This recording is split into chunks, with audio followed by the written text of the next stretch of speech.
Hello and welcome to Golden Geography. Today we're going to be thinking a little bit about China and how it has experienced structural economic change. This is a case study and it comes from key question 4 of Changing Spaces Making Places. And we are looking for the roles of players in driving economic change. We're looking to see what one particular place or country is like, what it was like before the economic change, so in terms of socioeconomics, demographics, culture and environment, what was the place like before the change? What changes took place and who was involved, what players were involved in driving that change? And what is that place like today for the people who live there? What are the socioeconomics, demographics, culture and environmental impacts of those changes? So here are some quick questions. Please pause the video and see if you know the answers. Okay, here are those answers. Feel free to Google and find more detail about any of these as they will enhance your knowledge. Okay, so a little bit about China. There are today over 1.4 billion people. That has obviously grown substantially over the last 50 to 80 years. China itself is a significantly large country found in Asia. You can see on the map here it has Mongolia and Kazakhstan to the north, India to the south with Myanmar as well. It has a very long history. Beijing is the capital. It has a large part of the Himalaya and the Tibetan Plateau that is part of China, but it also has some key rivers that drain from the Himalayas. So the River Yellow and the River Yangtze drain and move from west to east, which are key transport routes. A little bit about China's history.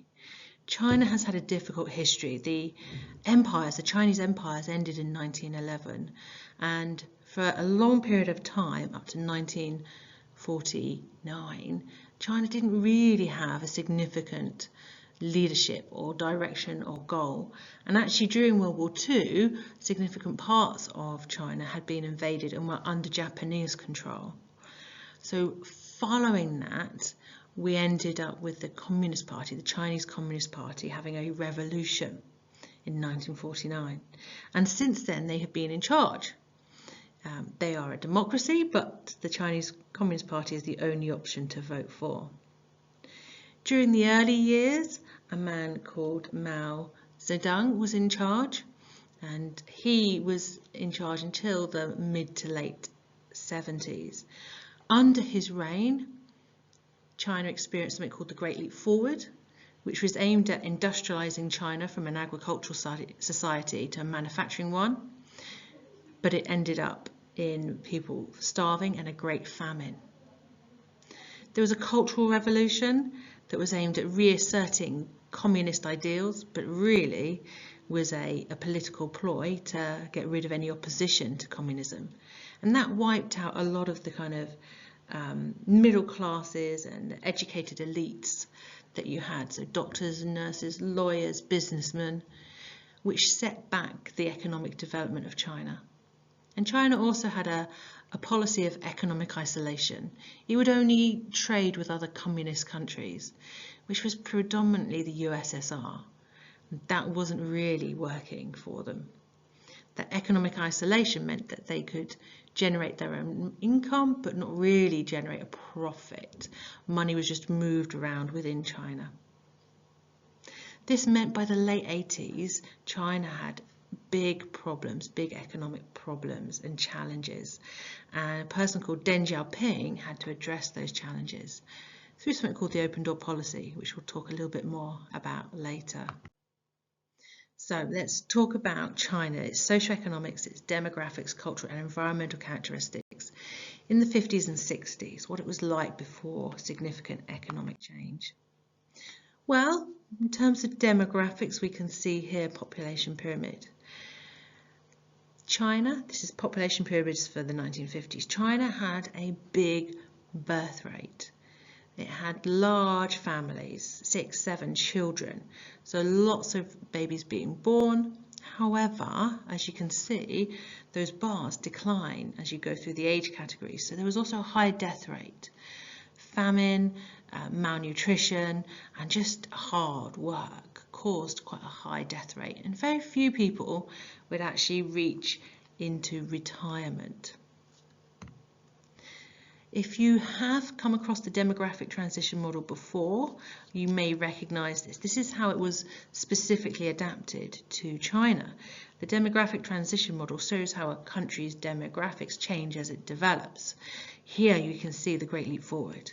That Great Leap Forward that it aimed to industrialise actually led to a significant drop in birth rate and a rise in death rate. Famine, mass famine, millions of people died because of a failed attempt to industrialise. It meant that women and elderly people were left to produce the food, and those men who were working in the industry, in the manufacturing, really didn't have the skill sets for it.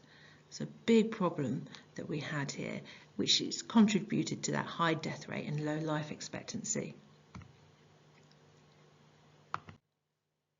Well, what about the socioeconomics? Well, before the changes, you basically were employed by the Chinese government. It was what we called a planned economy. So the Chinese government planned exactly what was made and where and who it was for. So if you lived in a rural area, you would work in agriculture. You would be in a small commune where you and everybody else would work on the land producing food. Or you'd be in small-scale manufacturing. You'd work in something called a town and village enterprise, and they would be designing and making very basic products, clothing and furniture that were needed by people working in the communes. Or you may be working in large-scale manufacturing in something called a state-owned enterprise. This was predominantly the production of energy, so gas and electricity, but it might be to do with steel industry, iron and steel industry as well. Where you worked is where you lived, where you worked and lived is where you socialised, so your whole life was tied into your place of employment. Well, what about the culture then? Well, before Communist China, there had been plenty of different cultural events that people would celebrate, but after that revolution, there were significant changes. Basically, there were about 6 or 7 different types of plays that the theatre would put on, and that was it. And they're all tied into Communist China. Any kind of imperialistic traditions ended or was restricted, including Chinese New Year, really restricted.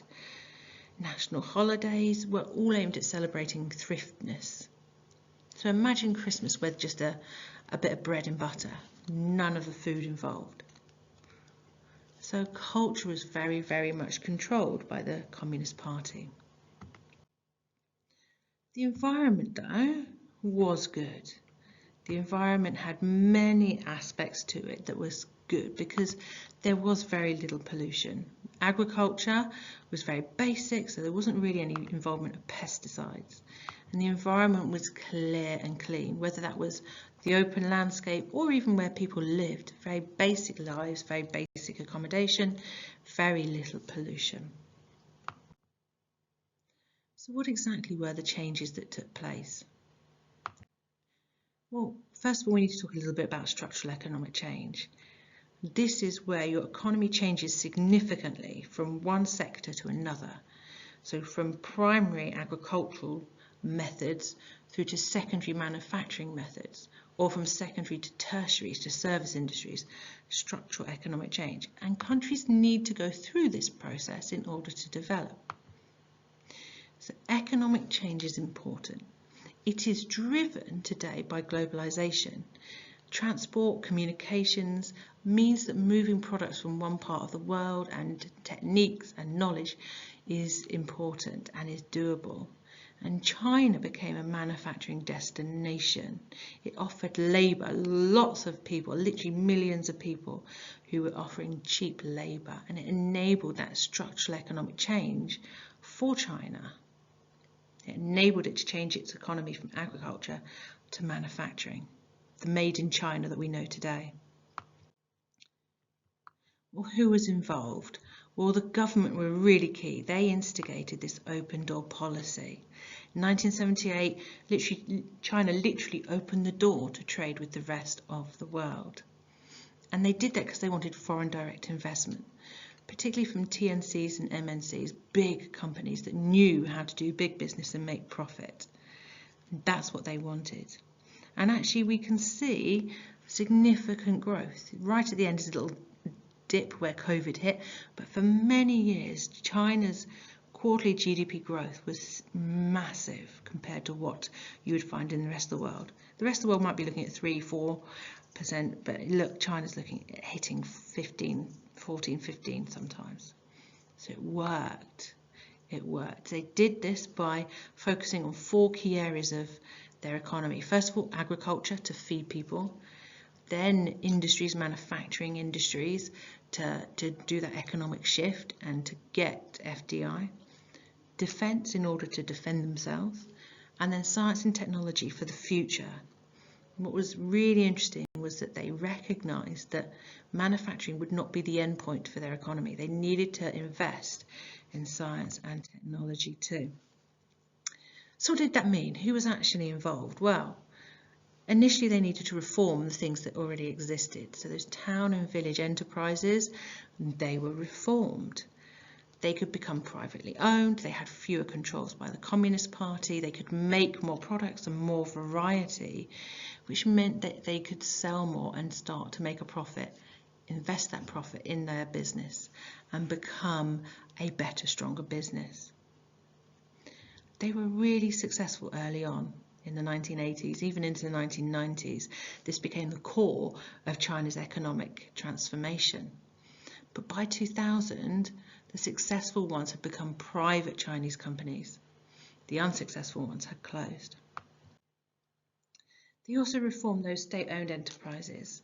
Again, less control by the state. They didn't totally step back for these ones. They still had a bit of a mixed structure where ownership was controlled by the government, but also by more private companies working together. The really successful ones got more money invested into them to modernize them. They grew, they had any kind of welfare functions taken away from them, so didn't need to provide homes or pensions or anything. And unsuccessful ones, of which there were many, were closed. So successful ones, given money, developed, and then now become global TNCs. The unsuccessful ones have closed. What was new is that China allowed private businesses. Before 1978, that hadn't been a thing. After 1978, they were now permitted. We can see here lots, and I'm hoping you recognise maybe some of these. So Lenovo, you might find that in your classrooms or in your computer labs. Some of these are now big international companies, or Huawei, you might have heard of too. They have helped, private Chinese businesses really helped China develop both smaller businesses but also large international ones. Initially, these failed. People were too sceptical and too scared to start doing these in the 1980s, which is why the TVEs were so successful. But since 2000, people started to venture into owning their own private businesses, and they have really taken on board. So slow start, but a much more successful kind of last 25 years or so. And they have become a real significant player, a real heart of the Chinese economy today. They did that though because of foreign direct investment. So our final player is looking at TNCs, private foreign businesses that have invested FDI into China. And Apple is probably one of the best known, but there are many different companies that have invested into China purely because of that labour force and that marketplace. It has provided lots of continuous employment for China. Those businesses do pay business rates and tax to the Chinese government, so that has helped too, and they brought in expertise and knowledge. But the consequence for China has been poor working conditions, long hours, clean, nice factories, but very long hours and very high pressure environments. So as a consequence, what is China like today? What What has changed in terms of socioeconomics, demographics, culture and the environment? Well, in terms of socioeconomics, factories like the Apple factory have really developed and have changed China.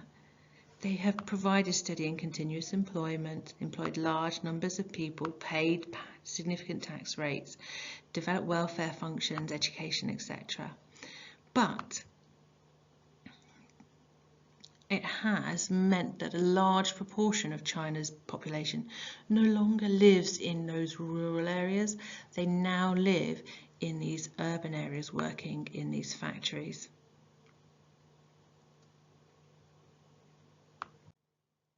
What's happened to the demographics? Well, here we can now see 2007 and projections to 2050.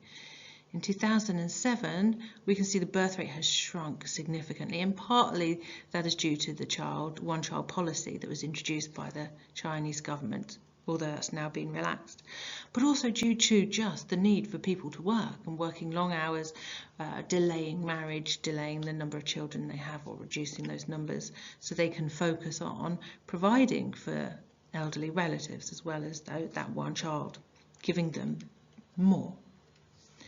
They've also experienced mass migration. So those factories, those Apple factories, have drawn people out of the rural areas to the cities. And that has meant that we have ended up with a little bit of an imbalance.